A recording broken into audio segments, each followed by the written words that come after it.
कि constitution is a living document and not a dead document. जो वो living document है, it has got to change in accordance with the aspirations and the prejudices of the people of Pakistan. सबसे पहले जो आइन बना वो 1955 के अंदर, 1956 के अंदर, फरवरी 1956 में 1956 का कानून बना, कॉन्स्टिट्यूएंट असेंबली ने बनाया। उसके बाद वासद का कानून आया। उसके बाद 1973 के अंदर जो आज की कानून जो आइन राइट है, शहीद जुल्फ़िकार अली भुट्टो साहब की गवर्नमेंट ने with the additional assistance of the opposition of that time unanimously पास किया। यूनानिमसली इसलिए हुआ कि ऑपोजिशन के भी नुमाइंदगी हुई और गवर्नमेंट की भी नुमाइंदगी। अब बात आ जाती है power of the parliament to amend the constitution. इस पर सुप्रीम कोर्ट जो इससे करता है वो भी ये बात देख रही है, क्या power of the parliament to amend the constitution कुछ ऐसी है कि जिससे कि जो ऑब्जेक्टिव रेजोल्यूशन है, जो कि objective resolution which is the part of the constitution, वो ये कहता है independence of the judiciary shall be secured. These are the words which are used in the objective resolution. अब ये जो आईनी पैकेज आ रहा है, ये जुडिशियल पैकेज जो आ रहा है, हम सब बैठे हुए हैं और किसी को इल्म नहीं है कि इसमें लिखा क्या है। जो सारी बात आ जाती है कॉन्स्टिट्यूशनल कोड के ऊपर, क्योंकि लॉ मिनिस्टर साहब ने अभी बात की कि बात की भी डिमांड थी कि लॉ कॉन्स्टिट्यूशन कोड होना चाहिए। जितनी भी वेस्टर्न डेमोक्रेसीज हैं जो कि सिविल लॉ के लीगल सिस्टम के ऊपर चलती हैं, उन तमाम के अंदर कॉन्स्टिट्यूशन कोड है। और अब जो ईस्टर्न यूरोप है, उनकी जो डेमोक्रेसीज हैं, उन्होंने भी कॉन्स्टिट्यूशन कोड के कॉन्सेप्ट को अपना लिया है। रशिया में भी कॉन्स्टिट्यूशन कोड है, थाईलैंड के अंदर भी कॉन्स्टिट्यूशन कोड है, इंडोनेशिया जो मुसलमान मुल्क है उधर भी कॉन्स्टिट्यूशन कोड है। अब बात यह है, constitution code today is the need of the day, क्योंकि supreme court is a civil and criminal appellate court also. बेअंदाजा मुकदमात उनके पास बड़े हुए हैं। उसके साथ साथ जब कॉन्स्टिट्यूशन की इंटरप्रिटेशन की जरूरत पड़ जाती है तो दिन और हफ्ते लग जाते हैं और तमाम मुकदमात जो है सिविल और क्रिमिनल के जो ऑर्डिनरी लिटिगेंट है वो सफर करता है।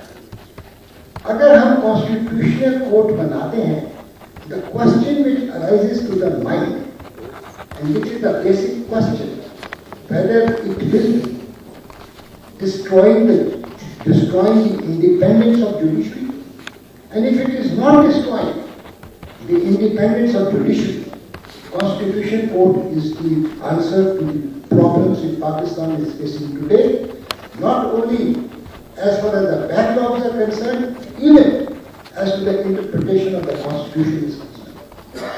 मगर अगर ये हुकूमत वक्त, with due respect to the law minister, अगर हुकूमत वक्त ये पहला ड्राफ्ट की बात इन्होंने सही की, जब तक एक कैबिनेट अप्रूव नहीं करेगी under the rules of president of 1973, ये कॉन्स्टिट्यूशन कोई भी लेजिस्लेटिव बिल हो वो पार्लियामान के पास नहीं आ सकता। Parliament is a supreme body as far as the legislation is concern. मगर इन सारी चीजों को मद्देनजर रखते कि इतना बड़ा, देखिए 18वीं तरमीम की आई, उसके अंदर वक्त लगा था, लोगों से सलाह और मशवरा लिया गया, मगर उसके अंदर क्योंकि अपॉइंटमेंट ऑफ जजेस के ऊपर क्योंकि जुडिशरी के लोग ज़्यादा नहीं थे, वो चैलेंज हुआ और 19वीं तरमीम को क्या को between the judiciary and the government, वो 19वीं तरमीम आई और उसके बाद अपॉइंटमेंट ऑफ जजेस की क्या कहते हैं, जजेस की तादाद उसके अंदर ज़्यादा हो गई। अब बात सारी है, हम कॉन्स्टिट्यूशन कोर्ट होना चाहिए। ये जो सारी तनकीद आई है उसकी क्या कॉम्पोजिशन है? Who are the people who will be responsible for the appointment of the judges of the Supreme Court? Is there any change in it? Who will be the persons who will be responsible for the appointment of the judges of the High Court, Federal Sharia Court and the Constitution Court? ये किसी को खबर नहीं है मैं सब law minister साहब से मेरी रिक्वेस्ट होगी, आप अपने मसवदे को फाइनल शेप दे दें और जो स्टेक होल्डर्स हैं, पाकिस्तान बार काउंसिल है, सुप्रीम कोर्ट बार एसोसिएशन है, उनको आप दें। या एक हमको चाहिए, सदर साहब खड़े हैं, हम एक सदर साहब को बैठे, हम मिलकर पाकिस्तान बार काउंसिल और supreme court bar association are the stakeholders in the amendment of the constitution, और they are the stakeholders. इसलिए हमें चाहिए एक अच्छा प्रपोजल, एक अच्छी सोच जाया ना हो जाए in the shape of the information of constitution code, जो कि 2006 के अंदर चार्टर ऑफ डेमोक्रेसी मियां नवाज शरीफ साहब ने शरीफ बेनजीर भुट्टो साहब ने साइन किया था। उसके अंदर ये बात लिखी गई थी कि कॉन्स्टिट्यूशन कोड होना चाहिए। वो मुझे समझ में नहीं आती है, 18वीं तरजीह के अंदर क्यों नहीं आया। अभी भी मैं समझता हूँ कि बुकला की और आवाम की बेहतरी के लिए होगा जब कॉन्स्टिट्यूशन कोड बनाए, उसकी कॉम्पोजिशन और अपॉइंटमेंट और क्या होगी, इसके लिए मैं रिक्वेस्ट करूँगा क्या कहते हैं लॉ मिनिस्टर साहब से, और अपने स्पेशली सुप्रीम कोर्ट बार के प्रेसिडेंट के लिए लॉ मिनिस्टर साहब तो हुकूमत का हिस्सा है, सर हमारे दोस्त हैं, हमारे भाई हैं, पाकिस्तान बार काउंसिल के मेंबर भी हैं, मगर उनका अपना एक रोल है सर।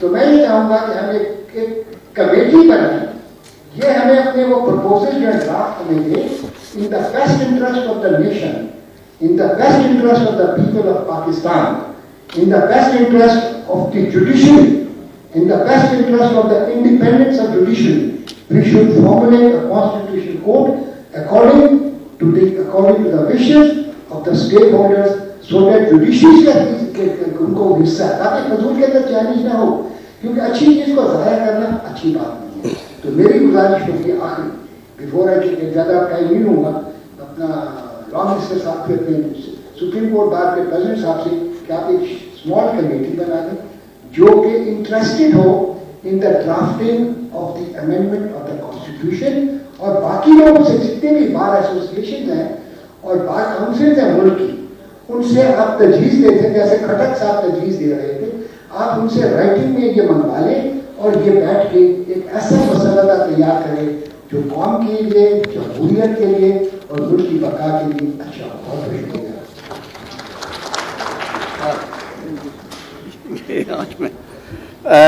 नाइक साहब बहुत शुक्रिया, आप हमारे बड़े हैं, आपने लॉ मिनिस्टर की हैसियत से भी काम किया और कई लंबे अरसे से आप पाकिस्तान बार काउंसिल में इलेक्ट होके आ रहे हैं। सर मैं क्विकली ये बता दूं, ये मैं सेल थ्रू कर लूँ, अगर सर साहब इजाज़त दें तो मैं वेरी क्विकली जो इस वक्त ड्राफ्ट सर्कुलेट हो रहा है, मैंने सॉफ्ट कॉपी भी आपको भेजी है, 5-6 मिनट्स, ताकि फिर सवाल आ सके। मैं क्विकली मैं अगर आपका काम और भी शॉर्ट जी बताएं। 4 चीजें